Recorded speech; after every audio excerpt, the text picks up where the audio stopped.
ورسوله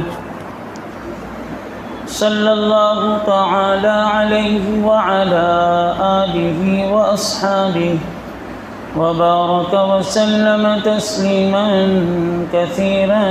كثيرا أما بعد فقد قال الله تعالى فأعوذ بالله من الشيطان الرجيم بسم الله الرحمن الرحيم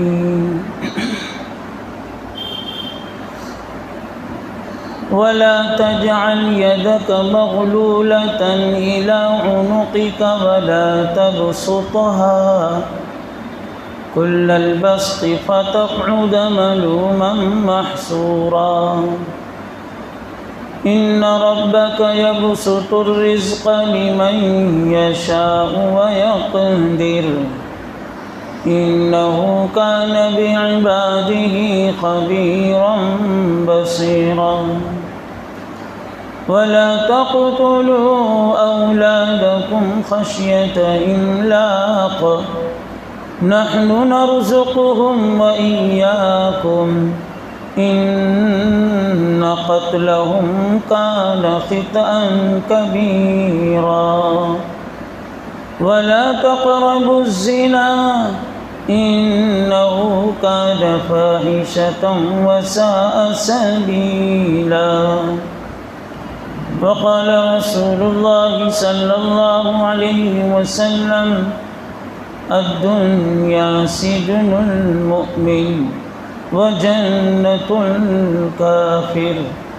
إن الله وملائكته يصلون على النبي يا أيها الذين آمنوا صلوا عليه وسلموا تسليما اللهم صل على سيدنا مولانا محمد وصحبه وبارك وسلم میرے محترم بھائیوں دوستوں بزرگوں، اس سے پہلے آیتوں میں اللہ تعالیٰ نے فضول خرچی کرنے کو منع کیا تھا۔ آگے اللہ تعالیٰ فرماتے ہیں وَلَا تَجْعَلْ يَدَكَ مَغْلُولَةً إِلَى عُنُقِكَ وَلَا تَبْسُطْهَا كُلَّ الْبَسْطِ فَتَقْعُدَ مَلُومًا مَحْسُورًا۔ کہ ایمان والوں، اپنے ہاتھوں کو مت روکو، مت کھینچو۔ اشارہ اس طرف ہے کہ اللہ تعالیٰ نے جو کچھ دیا ہے راہ خدا میں خرچ کرو۔ وَلَا تَبْسُطْهَا كُلَّ الْبَسْطِ، اللہ اور تمہارے روزی میں برکت دے گا اور روزی کے دروازے کھولے گا۔ آدمی جتنا خرچ کرتا چلا جاتا ہے اللہ تعالیٰ روزیوں کے دروازے کھولتے چلے جاتے ہیں۔ رابعہ بصریہ رحمۃ اللہ علیہ ان کے یہاں مہمان تشریف لائے، اب ان کی خدمت کرنی تھی تو ان کے گھر پر کچھ کھانے پینے کو تھا نہیں۔ خادمہ کو کہا کیا ہے، بتایا کہ ایک روٹی ہے۔ حکم دیا کہ اس مہمانوں کی خدمت کے لیے کچھ روٹی کا انتظام کر دو۔ کچھ ہے نہیں، خادمہ کو یہ حکم فرمایا اس کو صدقہ کر دو۔ انہوں نے صدقہ کر دیا۔ تھوڑی دیر کے بعد 10 روٹی آ گئی کہیں سے، کہنے لگی کہ کچھ آئی تو ہاں آئی 10 روٹی۔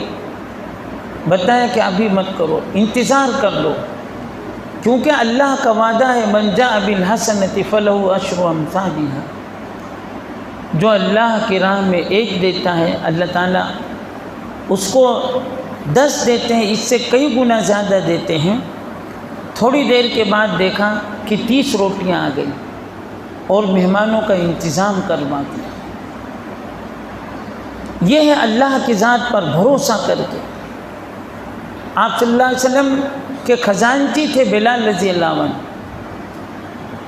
تو آپ صلی اللہ علیہ وسلم نے بلال رضی اللہ تعالیٰ عنہ کو فرمایا کہ دیکھو پیسے کو گننا مت، خرچ کرتے رہنا، خرچ کرتے رہنا۔ اور آپ نے یہ بھی ارشاد فرمایا یا بلال انفق ولا تخف ولا عرشا، کیا اے بلال خرچ کر، عرش والے کے اوپر نگاہ رکھ، مت ڈر کے فقیر ہو جائے گا، خرچ کرتا رہے، اللہ تعالیٰ برکت عطا فرمائے گا۔ تو بلال رضی اللہ تعالیٰ عنہ اکثر خرچ کر دیا کرتے تھے، اور جب مہینہ کا وقت آتا تو آپ صلی اللہ علیہ وسلم کے پاس تشریف لاتے، یا نبی اللہ یہ خرچ ہوا، تو آپ صلی اللہ علیہ وسلم حساب کر کے دے دیا کرتے تھے۔ کبھی کبھی ایسا ہوتا کہ آپ کے پاس گنجائش نہیں رہتی تو آپ کہتے کہ ابھی قرض میں تھوڑا تاخیر کر دو۔ کبھی ایسا بھی ہوا کہ قرض خواہوں نے زبرن بھی آپ سے اصول کرنا چاہا، آپ صلی اللہ علیہ وسلم نے اللہ سے دعا مانگی تو اللہ تعالیٰ نے اس کا بھی انتظام فرما دیا۔ ایک صحابی تھے، وہ آپ صلی اللہ علیہ وسلم کو یہ جو باہر کا خرچہ رہتا تھا، جیسے ہمارے یہاں کرانے کا خرچہ، ایسے سب چھوٹے موٹے خرچے، تو وہ لے آیا کرتے تھے اور آپ صلی اللہ علیہ وسلم کو پیش کر دیا کرتے تھے کہ یا نبی اللہ یہ آپ کی خدمت میں ہدیہ ہے۔ لیکن جب آخری مہینہ ہوتا، تاریخ جیسے ہمارے یہاں ہوتا، جب ہوتا تو وہ کہتے یا نبی اللہ میرا حساب دیجئے، یعنی میرا خرچہ دیجئے۔ تو آپ پوچھتے تھے، آپ سمجھ رہے تھے کہ یہ تو مجھے ہدیہ دے کر جاتے ہیں، تو وہ کہتے ہیں یا نبی اللہ اس کا حساب دے دیجئے، خرچہ دے دیجئے، یہ مزاحن ہے۔ تو آپ صلی اللہ علیہ وسلم ان کو دے دیا کرتے تھے۔ پھر اگلا مہینہ ایسا ہوتا تھا، پھر اس طریقے سے کچھ مال وغیرہ لے کر آیا کرتے تھے، آپ کی خدمت میں پیش کر دیا کرتے تھے، آپ کو پتہ تھا، لیکن آپ صلی اللہ علیہ وسلم ان کا دل جوئی کرنے کے لیے، آپ ان کی ہمت افزائی کرنے کے لیے آپ کچھ بولتے نہیں تھے۔ صحابہ بھولے بھالے ہوتے تھے، صحابہ اور اکثر دیہات کے جو مسلمان ہوتے وہ بھولے بھالے ہوتے، گامڑے کے جو مسلمان ہوتے بھولے بھالے ہوتے۔ حکیم الامت تھانوی رحمۃ اللہ علیہ کے پاس ایک شخص آیا اور وہ ہدیہ وغیرہ لے کر آیا تھا، پورا گٹھر لے کر آیا تھا آموں وغیرہ کا، اور مٹھائی وغیرہ آپ کی خدمت میں پیش کر دیا۔ تو آپ نے تقسیم کروا دیا، آم وغیرہ اللہ والے رکھتے نہیں، تقسیم کروا دیا۔ تھوڑی دیر کے بعد اس نے کہا حضرت آپ ہمیں بیعت فرما لیجئے، مرید کر لیجئے۔ حضرت نے فرمایا کہ میں ایسے مرید نہیں کرتا، اللہ والے ہمارے ہاں تو آسانی، کوئی بزرگ آتے ہم بیعت ہو جاتے ہیں، اصل بیعت تو یہ ہے کہ اللہ والے جہاں رہتے ہیں ان کے پاس جا کر خود بیعت ہونا۔ ہمارے ہاں آئے اللہ والے اور لوگ ان سے بیعت ہو جاتے ہیں، مرید ہو جاتے ہیں۔ سید سلیمان ندوی رحمۃ اللہ علیہ حکیم الامت تھانوی رحمۃ اللہ علیہ کی خدمت میں پہنچے، حضرت نے 100 خطوط لکھوائے، 100 خطوط لکھوائے، حضرت نے 100 مرتبہ خط لکھا کہ حضرت آپ ہمیں مرید کر لیجئے۔ 100ویں خط کے بعد جواب دیا کہ آ جاؤ خدمت میں۔ 100 خط طلب حضرت دیکھنا چاہتے تھے کہ ان کے اندر کتنی طلب ہے اور ان کے اندر کتنے جذبات ہیں۔ تو حکیم الامت تھانوی رحمۃ اللہ علیہ نے کہا کہ ایسے میں بیعت نہیں کرتا۔ تو وہ دیہاتی وہ تھے، کہنے لگے تو پھر ایسا کرو کہ ہمارا یہ جو ہے آم اور مٹھائی وہ واپس کر دو۔ حضرت کہنے لگے اب میں کیسے واپس کروں، سب کو کھلا دیا تھا۔ یہ دیہاتی بیچارے عام طریقے سے اس طریقے سے ہوا کرتے تھے، دیہاتی لوگ سیدھے سادے ہوتے ہیں۔ تو کہنے لگے وہ کہ یا تو میرا مٹھائی آپ واپس کرو، آم واپس کرو، ورنہ بیعت کرو۔ تو حضرت مسکراتے ہوئے کہنے لگے ٹھیک ہے، اس دیہاتی کو میں بیعت کر لیتا ہوں، ان کو میں مرید کر لیتا ہوں۔ تو ایسے صحابہ میں بھی اس طریقے سے ہوا کرتے تھے، بھولے بھالے۔ تو یہاں پر اللہ یہ حکم فرما رہے کہ تم میری راہ میں خرچ کرو، اپنے ہاتھوں کو روکو مت۔ ان اللہ یبسط الرزق لمن یشاء ویقدر انہ کان بعبادہ خبیرا بصیرا۔ اسی آیت میں اللہ فرماتے ہیں کہ بے شک رزق دینے والا وہ اللہ ہے۔ ان ربک یبسط الرزق لمن یشاء ویقدر، کسی کو زیادہ دے دے، کسی کو کم دے دے۔ غریب کو نا امید نہیں ہونا چاہیے کہ میرے پاس پیسے وغیرہ زیادہ دیں، اور مالدار کے اندر گھمنڈ نہیں آنا چاہیے۔ یہ اللہ کا ایک نظام ہوتا ہے، کسی کو غریب بنا دینا، کسی کو مالدار بنا دینا، اس کے لیے خیر، اللہ جس حالت میں رکھے اس حالت میں شکر ادا کرے۔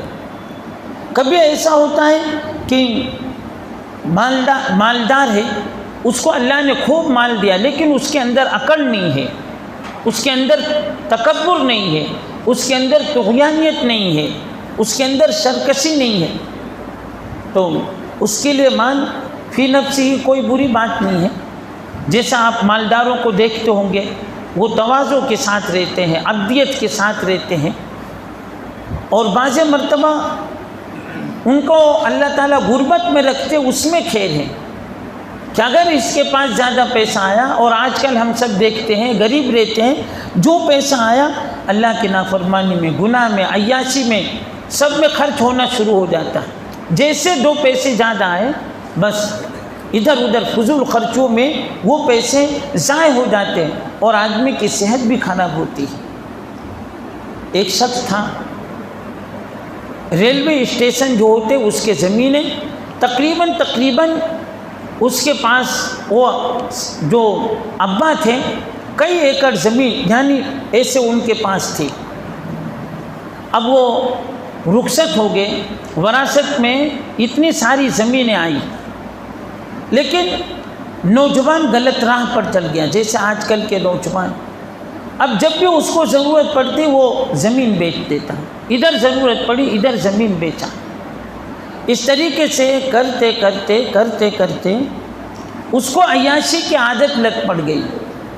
یہاں پر عیاشی میں، گناہ میں، عورتوں کے چکر میں رہا، اب پھر پیسے زیادہ آیا تو بیرون کے چکر میں ہو گیا۔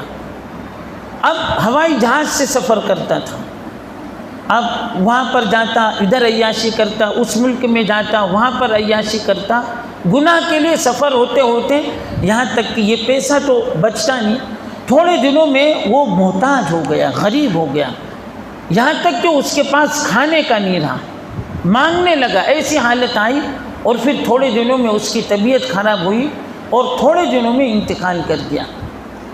تو اللہ کا ایک نظام ہوتا ہے کہ کس کو کب پیسہ دینا، کس کو کب مالدار بنانا۔ اصل مالداری تو گنا ہے کہ آدمی کا دل مالدار رہے، ہے غریب لیکن اس کو اللہ تعالیٰ اطمینان نصیب فرما دے۔ آپ صلی اللہ علیہ وسلم نے امت کو دعا تعلیم فرمائی ہے کہ تم اللہ سے دعا مانگا کرو۔ کیا دعا مانگا کرو؟ اللہم قنعنی بما رزقتنی ورزقتنی نصیبا، کہ اللہ تو میرے حسب ضرورت روزی دے اور مجھے قناعت نصیب فرما دے کہ جتنا تو نے دیا اس پر راضی کر دے، حرص و حوث نہیں، جتنا دیا اس پر اللہ تو مجھے راضی کر دے۔ قنعنی بما رزقتنی، میرے رزق میں وسیع کر دے۔ ورنہ آدمی جب حرص و حوث میں آتا ہے، جیسے آج دنیا کمانے کی ایک حرص چل رہی ہے، جیسا گاڑیاں ایک دوسرے سے آگے بڑھ رہی ہیں، روش کہ میں ان سے آگے بڑھ جاؤں، ہر ایک یہ چاہتا ہے کہ میں ان سے آگے بڑھ جاؤں، میں ان سے آگے بڑھ جاؤں، تو اس طریقے سے آدمی کو ہوس لگ جاتی ہے، اور آدمی کو جب ہوس لگ جاتی ہے تو اس کا پیٹ بھرتا نہیں۔ ایک دکان کیا تو دوسری دکان، دوسری دکان کیا تو تیسری دکان، ایک فیکٹری تو دوسری فیکٹری، اسی میں وہ رہتا ہے۔ یہ چیز ناپسند ہے شریعت میں، اس سے چین نہیں ملتا، اس سے سکون نہیں ملتا، آدمی پریشان رہتا ہے۔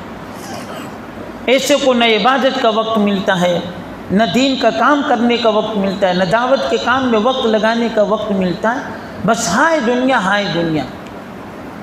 حدیث میں فرمایا ہممہم بطونہم وقبلتہم ونساؤہم، قیامت آنے سے پہلے لوگوں کی زندگی کا مقصد پیٹ بن جائے گا، ہائے پیٹ، بس یہی کہ میری ضرورت بس اسی میں آدمی چکر رہے گا اور رزاق کو بھول جائے گا، رزق کے چکر میں اپنے رزاق کو بھول جائے گا۔ جیسے ہمارا معاملہ روزی کی تلاش میں ایسا ہم لوگ مشغول ہوتے ہیں، کیا حلال کیا حرام، یہاں تک کہ جو اللہ ہے، جو رزق دینے والا ہوتا ہے، اسی کو ہم بھول جاتے ہیں۔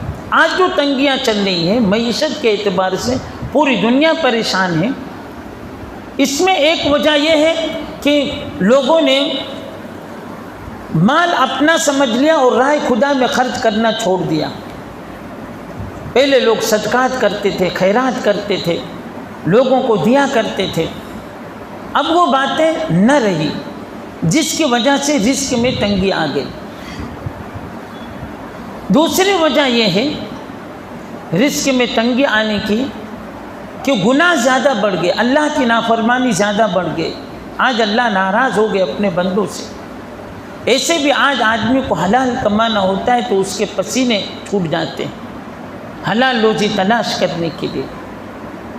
جو بندے حلال روزی تلاش کرتے ہیں، گناہ اور نافرمانیاں معصیت بڑھ گئی، جس کی وجہ سے اللہ تعالیٰ نے رزق میں سے برکت کھینچ لیا۔ تاریخ میں لکھا ہے کہ پہلے یہ گیہوں وغیرہ یہ کھجور کے گٹھلیوں کے برابر ہوا کرتے تھے، گیہوں، اس میں سے برکت ختم ہوتے ہوتے ایسی حالت آ گئی۔ یہ گنے جو ہوتے تھے، گنے ہم نے بھی وہ وقت دیکھا کہ اگر چڑیا ایک ٹھوس مارتی تو اس میں سے رس نکلتا تھا۔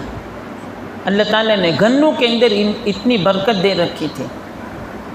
یہ آم وغیرہ یہ بکتے نہیں تھے، بڑے بوڑھوں سے آپ بھی پوچھ سکتے ہیں، یہ آم بکتا نہیں تھا بازاروں میں، بلکہ لوگ دے دیا کرتے تھے کہ یہ لے جاؤ، ٹوکڑے کے ٹوکڑے لوگ دے دیا کرتے تھے، آم بکتے نہیں تھے بازاروں میں، ایسے ہی کہ یہ لے جاؤ، بلکہ ہوٹلوں کا بھی نظام نہیں تھا۔ جب پہلی مرتبہ ہوٹل قائم ہوا تو بڑی بوڑھیاں رونے لگی کہ کیسا وقت آیا کہ کھانا بھی بک رہا ہے، کیسا وقت آ گیا کہ کھانا بھی بیچا جا رہا ہے۔ پہلے ماحول تھا، بستی میں کوئی بھی آتا سب بستی والے اس کو کھانا کھلاتے، سب سے پہلے کوئی بھی بستی میں آتا باہر اس کو لوگ خود اپنے گھروں پر لے جا کر کھانا کھلایا کرتے تھے۔ لیکن جب سے دلوں میں تنگی آئی اور اللہ کی ذات کے اوپر سے بھروسہ اٹھتا چلا گیا اور لوگ اس کو جمع کر کے رکھنے لگے، آج پیسہ وہ استعمال نہیں ہو رہا، بس کچھ لوگوں کے پاس جمع ہو گیا، جس کے پاس پیسہ ہے بس وہی پیسہ۔ اور یہ جب سے سودی نظام چلا ہے تب سے تو بیڑا میٹ ہو گیا ہے سودی نظام۔ یہ سودی نظام میں جو مالدار ہوتا ہے بس اسی کے پاس پیسہ ہوتا ہے، اور غریب بیچارہ اس کو چوس لیا جاتا ہے۔ اس کے پاس جتنا بھی پیسہ ہے، غریب اس کے پاس جتنا بھی پیسہ ہے، جو مالدار لوگ ہوتے ہیں وہ چوستے چلے جاتے ہیں، وہ ہڑپ کرتے چلے جاتے ہیں۔ یہ سودی جو معاملہ ہے، یہ جو پوری دنیا پہ اس وقت حالات ہیں، یہ سب اسی کی وجہ ہے، کیونکہ سود کے بارے میں آیا فَأَذَنُوا بِحَرْبٍ مِّنَ اللَّهِ وَرَسُولِهِ، کہ جو لوگ سودی کاروبار کرتے ہیں، سودی تجارت کرتے ہیں، وہ گویا اللہ سے مقابلہ کر لیں، وہ گویا اللہ سے لڑ لیں۔ اللہ سے بھلا کوئی جیت سکتا ہے؟ اللہ سے کوئی بھلا لڑ سکتا ہے؟ یہ جو رزق میں کمی آئی ہے، جو لوگ پریشان ہیں، روزی کے ذرائع نہیں ہیں، روزی کے اسباب نہیں ہیں، لوگ بے روزگار ہو گئے، اس کی ایک وجہ یہ ہے کہ سودی کاروبار اور سودی تجارتیں یہ بڑھ گئی، اور لوگ پورا بینک لے لیتے ہیں۔ اور سودی کاروبار کرنے والوں کے بارے میں فرمایا کہ یہ لوگ بظاہر 40 سال تک کر سکتے، 40 سال تک وہ اچھے سے رہیں گے، 40 سال، چاہے اپنے والے ہوں چاہے غیر والے۔ 40 سال کے بعد ان کے اوپر حالات آتے ہیں اور پریشانیاں آتی ہیں 40 سال کے بعد، یہاں تک کہ ان کا سب مال ضائع ہو جاتا ہے۔ ہم یہاں پر بھی دیکھ سکتے ہیں جو لوگ اس میں ملوث ہوتے ہیں، تھوڑے دن تو خوب آہو جلالی، یہ آ رہا ہے وہ آ رہا ہے، خوب آہو جلالی ہوتی ہے، لیکن پھر تھوڑے دنوں کے بعد ایسے حالات آتے ہیں کہ وہ محتاج ہو جاتے ہیں۔ جو تجارت کرنے والے جن کے پاس فیکٹریاں ہیں وہ خود کنگال ہو جاتے ہیں، وہ خود فقیر ہو جاتے ہیں، بغیر دکان کے بغیر فیکٹری کے ہو جاتے ہیں۔ ایسے بہت سارے ذرائع اور اسباب ہیں۔ ایک اس میں یہ بھی ہے کہ جو لوگ فجر کی نماز نہیں پڑھتے ان کے لیے بھی رزق تنگ کر دی جاتی ہے۔ صبح صبح اللہ تعالیٰ روزی کو تقسیم کرتے ہیں بندوں کے لیے، لیکن لوگ اسی وقت سوئے رہتے ہیں اور پھر پریشان ہوتے ہیں کہ ہمارے روزی پریشانی والی ہے، روزی میں تنگی آ گئی۔ جو لوگ فجر کی نمازوں کو چھوڑتے ہیں تو ان کے گھروں میں سے رزق کی برکت چلی جاتی ہے۔ حضرت غوث پاک رحمۃ اللہ علیہ کے پاس ایک شخص آئے اور شکایت کیا کہ میرے گھر میں روزی نہیں، ہم لوگ تنگی، جیسے ہم لوگ شکایت کرتے ہیں اللہ والوں کے پاس جا کر کہ محتاج ہو گئے، اتنے سارے کمانے والے لیکن گھر کا پورا خرچہ نہیں چل رہا ہے، جھگڑے ہو رہے ہیں، یہ ہے وہ ہے۔ شکایت کیا حضرت سے، حضرت نے فرمایا کہ جب تم کھانا کھانے کے لیے بیٹھا کرو اپنے گھر والوں کے ساتھ تو پردہ لٹکا دیا کرو۔ انہوں نے ایسے ہی کیا، پردہ لٹکا دیا، کھانے کے وقت پردہ لٹکا دیا۔ اب اللہ تعالیٰ نے ان کے رزق میں وسیع کر دیا، اللہ تعالیٰ نے ان کے رزق میں برکت دے دیا۔ تو یہ شخص واپس گئے، حضرت واقعتاً اللہ تعالیٰ نے ہماری روزی کے اندر برکت دے دیا، ہم نے یہ عمل کیا، آخر آپ کیوں اس طریقے سے بتلائے تھے پردہ ڈالنے کے لیے، کیا وجہ تھی؟ حضرت نے فرمایا کہ جب تم لوگ کھانے کے لیے بیٹھا کرتے تھے، جب تم لوگ کھانے کے لیے بیٹھا کرتے تھے تو تمہارے دروازے کے سامنے سے بے نمازی نکلا کرتا تھا، بے نمازی تمہارے گھر کے سامنے سے بے نمازی نکلا کرتے تھے، ان کی نظر پڑتی تھی، ان کی نظر پڑتی تھی، اور نظر حق ہے۔ اگر کوئی نظر ڈال دے، کوئی نظر ڈال دے تو کسی نے نظر ڈال دیا کہ اس میں بے برکتی ہو جائے یا اس کی روزی، یہ سب ہے، النظر حق، نظر حق ہے، اس سے بچنا بھی چاہیے۔ ہمارے استاد تھے شیخ محمد یونس صاحب جون پوری، تو وہ چائے کو بھی اگر منگاتے تھے ہم لوگ لے جاتے تھے تو اس کو کہتے تھے کہ ڈھک کے لاؤ، حالانکہ قریب چائے بھی پیش کرتے تھے، کہتے تھے ڈھک کے، پوچھا تو کہنے لگے کہ نظر لگ سکتی ہے۔ اور وہ کھانا، یہ تو بزرگوں کا مزاج رہا، وہ کھانا الگ سے کھاتے تھے، بس ایک دو طلبہ کے علاوہ کوئی نظر، کہتے تھے کہ نظر لگ جائے گی۔ تو یہاں پر یہ معاملہ تھا، تو اللہ تعالیٰ نے دوسرے دن سے ان کے گھر پر روزیوں کے دروازے کھول دیے۔ تو ہمارے گھروں کا ہم جائزہ لیں کہ خود ہماری نمازوں کا ٹھکانہ نہیں تو پھر کیسے برکت آئے گی؟ جو ہم کہتے ہیں ہمارے گھر میں برکت ہونا چاہیے، خالی تعویذ لٹکا دیں گے چاروں طرف، پورا قرآن بھی ہم لگا دیں، چپکا دیں، لیکن اگر گناہ سے نہیں بچیں گے، اللہ کی نافرمانی سے نہیں بچیں گے، فسق و فجور سے نہیں بچیں گے تو رزق کے دروازے نہیں کھلیں گے۔ رزق کے دروازے اگر ہم کھولنا چاہتے ہیں تو اللہ کی طرف متوجہ ہو جائے اور یہ اعمال صالحہ کرے۔ بہت سارے اعمال بتائے گئے ہیں کہ ان کی وجہ سے اللہ تعالیٰ روزی میں برکت دیتے ہیں۔ جو لوگ چاش کی نماز پڑھتے ہیں اللہ تعالیٰ ان کے روزیوں میں برکت دے دیتے ہیں۔ چاش کی نماز، ایک زمانہ تھا ہم لوگ دیکھتے تھے کہ مسجد میں لوگ آ کر نماز پڑھتے تھے، چاش کی نماز پڑھتے تھے، اور واقعتاً اللہ ان کے روزیوں میں برکت دے دیتا تھا۔ چاش کی نماز میں، تہجد کی نماز میں اللہ تعالیٰ نے روزیوں کے برکت رکھے ہیں۔ آگے آیت کا خلاصہ ہے، اللہ فرماتے وَلَا تَقْتُلُوا أَوْلَادَكُمْ خَشْيَةَ إِمْلَاقٍ نَحْنُ نَرْزُقُهُمْ وَإِيَّاكُمْ إِنَّ قَتْلَهُمْ كَانَ خِطْئًا كَبِيرًا۔ اللہ کہتے ہیں کہ اپنی اولادوں کو قتل مت کرو، وَلَا تَقْتُلُوا أَوْلَادَكُمْ خَشْيَةَ إِمْلَاقٍ، اس وجہ سے کہ ان کو کون کھلائے گا، ان کو کون پلائے گا، اپنے اولاد کو قتل مت کرو۔ اس زمانے میں یہ عام ہو گیا کہ لوگ ذرا جس کے یہاں اولاد زیادہ ہوئی بس لوگ ڈر جاتے ہیں کہ اب ہم ان کو کہاں سے کھلائیں گے، ہم ان کو کہاں سے پلائیں گے، اور اس کے نتیجے میں رکاوٹ کا اسباب پیدا کر لیتے ہیں۔ ایسے لوگوں کے لیے کہا جا رہا ہے وَإِذَا الْمَوْءُودَةُ سُئِلَتْ بِأَيِّ ذَنبٍ قُتِلَتْ، کہ جیسے کافروں نے اور مشرکوں نے، خاص طور سے مکہ والوں نے، جب اپنی بچیوں کو زندہ درگور کیا، ان سے پوچھا جائے گا کہ بتاؤ کیا جرم تھا اور کس وجہ سے ان کو قتل کیا، تو جو لوگ اس ڈر سے کہ ہم اولادوں کو کہاں سے کھلائیں گے رکاوٹ ڈالتے ہیں، تو ایسے لوگوں کے لیے سخت وعید ہے وَلَا تَقْتُلُوا أَوْلَادَكُمْ خَشْيَةَ إِمْلَاقٍ، کہ ان سے پوچھا جائے گا کہ کیا جرم تھا۔ جب سے یہ سب مشینیں چلی، خاص طور سے بچیوں کا جب معاملہ ہوتا ہے تو لوگ ادھر ادھر کر دیتے ہیں، ان کے لیے سخت وعید ہے۔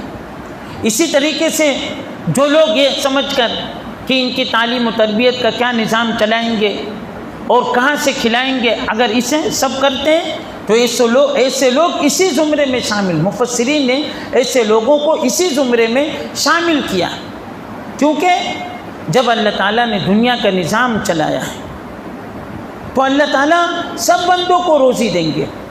لوگ اس وجہ سے کہ اگر زیادہ انسان ہوں گے، جیسے کچھ زمانے پہلے بہت سارے لوگ، حکومتوں نے کوشش کی کہ زیادہ انسان نہ ہو، ہم ان کو کھلائیں گے کہاں سے، ہم ان کو پلائیں گے کہاں سے۔ اللہ تعالیٰ نے ارشاد فرمایا کہ روزی میں دے رہا ہوں، وَمَا مِن دَابَّةٍ فِي الْأَرْضِ إِلَّا عَلَى اللَّهِ رِزْقُهَا، زمین میں کوئی بھی جانور، چرند پرند کوئی بھی ہو، سب کے روزی کا اللہ تعالیٰ نے انتظام کر دیا۔ یہ چند لوگ وہ روزی کا ٹھیکہ لے سکتے ہیں۔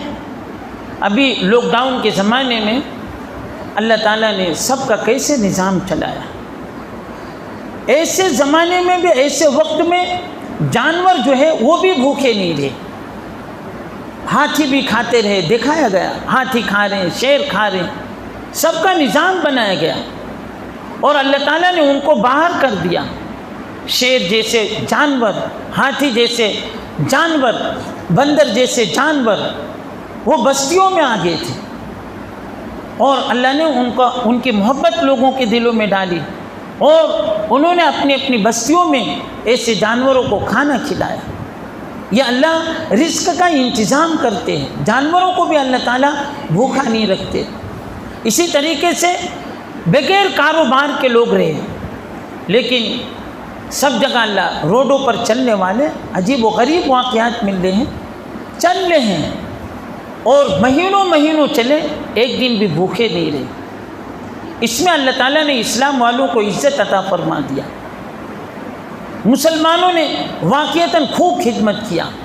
ہمارے برادران وطن جب اس طریقے سے روڈوں پر اپنی مستورات کے ساتھ، اپنے بچوں کے ساتھ ایسا جب چل رہے تھے تو ہمارے مسلمان بھائی بغیر تشخیص کے، بلا مذہب کے کیے ایمان والے ہیں یا نہیں ہیں، سب کی خدمت کی، سب کی خدمت کی، اور سب کو کھلایا، سب کو پلایا، سب کو رہنے کا ٹھکانہ دیا۔ اس کی وجہ سے اللہ تعالیٰ نے اسلام کو عزت عطا فرما دیا، ایمان والوں کو اللہ تعالیٰ نے عزت عطا فرما دیا کہ دیکھو یہ مسلمان لوگ ہوتے ہیں جو بغیر کسی مذہب کے، یعنی مذہب نہیں دیکھا، کوئی بھی ہو اس کو اس طریقے سے کھلایا، اس کو پلایا اور اس کی ضروریات کو پورا کیا۔ دیکھو اسلام اس طریقے سے پھیلتا ہے اور اسلام کی محبت لوگوں میں اس طریقے سے آتی ہے۔ کئی مدارس والے ہیں، انہوں نے بیماری کے زمانے میں اپنے مدارس کو کھول دیا اور کہا آپ اس کو استعمال کریں، تو وہاں پر بیماریوں کا علاج کیا گیا ان مدارس میں اور کھول دیا اس طریقے سے۔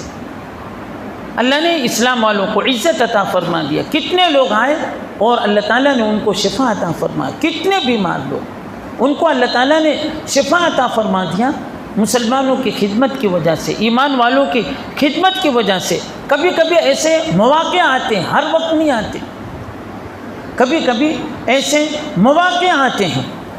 ابھی مدارس کے سلسلے میں بے شمار لوگ گئے اور مدرسوں کو دیکھا، تو دیکھنے کے بعد وہ بہت متاثر ہوئے کہ یہ لوگ تو دوسروں کی خدمت کر رہے ہیں، یہ تو لوگوں کو کھانا کھلا رہے ہیں، یہ تو لوگوں کی تکلیف کو دور کر رہے ہیں، یہ تو لوگوں کی مصیبت کو دور کر رہے ہیں۔ وَلَا تَقْتُلُوا أَوْلَادَكُمْ خَشْيَةَ إِمْلَاقٍ، کہ اپنی اولادوں کو اس لیے مت قتل کرو کہ ان کو کھلائے گا کون، ان کو پلائے گا کون، ان کی پرورش کون کرے گا، یا زیادہ ہو جائیں گے۔ وَلَا تَقْتُلُوا أَوْلَادَكُمْ خَشْيَةَ إِمْلَاقٍ نَحْنُ نَرْزُقُهُمْ وَإِيَّاكُمْ، اللہ کہتے ہیں کہ ہم ان کے کھلانے کا پلانے کا انتظام کرتے ہیں۔ میں حج کے سفر میں ایسے ایک شخص کو دیکھا، عالم دین تھے، ان کے 27 بچے تھے اور خوش خوش تھے، کہہ رہے تھے کہ اللہ کھلا رہا ہے، اللہ پلا رہا ہے۔ کثیر اولاد والوں کو دیکھو گے اللہ نے ان کو برکت دیا ہے۔ اسی طریقے سے جب عورتیں مستورات گھروں میں آتی ہیں، وہ رزق کو لے کر آتی ہیں، رزق کے دروازے کھول کر آتی ہے۔ کبھی کبھی اللہ تعالیٰ نیک عورتوں کی وجہ سے ہمارے لیے رزق کے دروازے کھول دیتے ہیں، نیک عورتیں گھروں میں آتی ہیں، اللہ ان کے ذریعے سے بعض گھروں میں دیکھا جاتا ہے کہ بیچارے بظاہر غریب رہتے ہیں، آئیے اللہ کی بندی سینا پرونا کچھ ایسا چھوٹا موٹا جو مستورات کا کام ہوتا ہے، گھر میں رہتے ہوئے بہت سی مستورات کام کر لیتی ہیں۔ اس طریقے سے ان عورتوں کے ذریعے سے اللہ تعالیٰ نے ان کے لیے رزق کے دروازے کھول دیے۔ تو اللہ سے ہم امید رکھیں گے، اللہ سے حسن ظن رکھیں گے، تو اللہ تعالیٰ کہیں نہ کہیں سے رزق کے اسباب ہمارے لیے اتارتے چلے جائیں گے۔ نہ یہ کہ ہم اللہ کی نافرمانی کریں، گناہ کریں، معصیت کریں، کیونکہ بے روزی کی جو زیادہ دخل کے اسباب ہے، اس میں سے گناہ ہے، معصیت ہے۔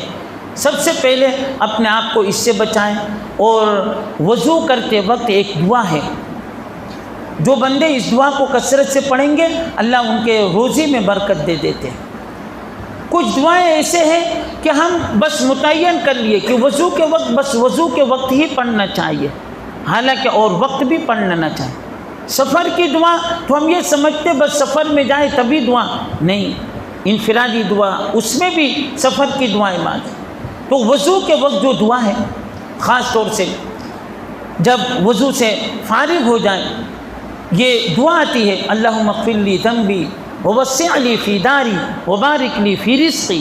یہ دعا ہے کہ اللہ وضو بندہ کر رہا ہے اور ساتھ ساتھ میں دعا مانگ رہا ہے کہ اللہ تو ہماری مغفرت فرما، اللہم اغفر لی ذنبی ووسع لی فی داری، اور ہمیں وسیع گھر عطا فرما، وسیع گھر۔ دعا مانگنی چاہیے، منع نہیں ہے، اللہ بڑا گھر دے، عیش و راحت آرام کی زندگی دے، کوئی منع نہیں۔ ووسع لی، اچھا گھر عطا فرما، وسیع عطا فرما، ووسع لی وداری وفی رزقی، اور ہماری رزق میں برکت دے۔ اگر دعا کے وقت، یہ وضو کرتے وقت اس دعا کو ہم کثرت سے پڑھتے رہیں گے تو انشاءاللہ اللہ تعالیٰ ہمارے روزیوں میں برکت عطا فرمائیں گے۔ تو یہ قرآن کریم کی چند آیتیں تھیں، ان کا خلاصہ میں نے پیش کیا۔ اللہ تعالیٰ ان احکامات پر ہم سب کو عمل کرنے کی توفیق عطا